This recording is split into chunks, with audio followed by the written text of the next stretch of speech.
नमस्कार मित्रांनो, unknown farmer 1969 या यूट्यूब चॅनल तुमचे पुन्हा एकदा स्वागत.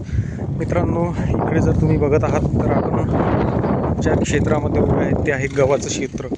आता आपल्याला सगळ्यांना माहिती आहे की गव्हाच्या क्षेत्रामध्ये जे खाली जी प्रक्रिया होते त्या प्रक्रियेतून बरेचसं खत निर्मिती होते आणि ती खत निर्मिती झाल्यामुळेच किंवा त्यासाठीच बरेच लोक शेतात गहू हे पीक पेरतात, जेणेकरून काय होते की आपल्याला खत टाकण्याचं काम पडत नाही. आणि बऱ्याचशा वेळेस आपल्यालाही माहिती आहे की जर खत आपण टाकायचं नसेल किंवा गव्हाचं जे शेत आहे त्याच्यात उत्पन्न पुढचं जे आहे ते भरमसाठ होते, म्हणजे पावसाळी पीक जे आहे ते चांगल्या पद्धतीने येते. त्याचं कारण काय, आपल्याला माहिती आहे की मिथेन वगैरे आणि त्याची संपूर्ण जी प्रक्रिया होते त्याच्यातून खाली जे मुळं असतात त्याच्यामध्ये बरेचसं खत रूपांतरित होतं.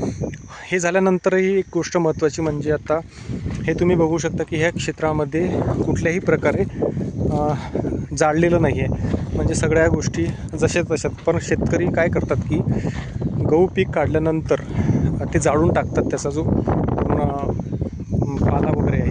तर तसं करायला नाही पाहिजे मित्रांनो. तसं जर नाही केलं तर हे काय होणार, हे तुमच्या शेतामध्ये सडणार आणि सडल्यामुळे त्याचं परत खतात रूपांतर होणार.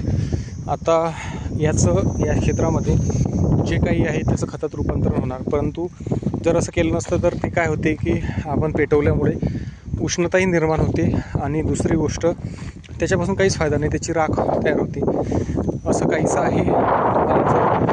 तुमच्याकडे तुम्ही कशी पद्धत वापरता, काय वापरता, कमेंट करा, सांगा. कारण ह्या गोष्टी महत्त्वाच्या आहे मित्रांनो. म्हणजे एक पर्यावरणालाही ऱ्हास होणार नाही पर्यावरणाचा. कारण आता आपल्याला माहिती आहे की एक सर्वे जर केला त्या सर्वेमध्ये असं लक्षात आलं की शेतकरी शेतामध्ये जे बंधारे किंवा गवत वगैरे पेटवतात त्याच्यामधून जे उष्णता निर्माण होते ते सगळ्यात जास्त आहे भारतामध्ये.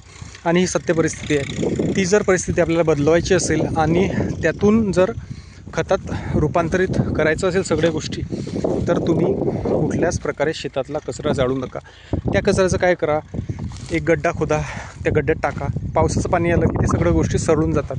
चांगले मोठे मोठे लाकडं सडतात. तर हे काय, असे काही सारे उपाय तुम्ही करत राहा. तुम्हाला जर व्हिडिओ आवडला तर पुन्हा एकदा लाईक करा, सबस्क्राईब करा, शेअर करा आणि कमेंट करायला विसरू नका, जेणेकरून सगळे व्हिडिओ हे तुमच्या डिस्क्रिप्शन बॉक्समध्ये येतील. असं काहीचं तुम्हाला सांगण्याचा प्रयत्न केला आहे. तर मग भेटूया नवीन काहीतरी घेऊन. तत्पूर्वी तुम्ही पुन्हा एकदा सबस्क्राईब करा. चला मित्रांनो, धन्यवाद. तरी तुम्ही बघू शकता हे क्षेत्र आणि हे सगळं आता सडणार पुढच्या पिकात, याचं रूपांतरित होणार. दुसरी गोष्ट, जर तुम्हाला ते लवकर सडवायचं असेल त्यासाठी उपाय आहेत. म्हणजे बऱ्याचशा वेगवेगळ्या केमिकल गोष्टी आहेत, त्या तुम्हाला यूट्यूबवर भेटतील की कशाने लवकर जे पीक आहे ते सडेल.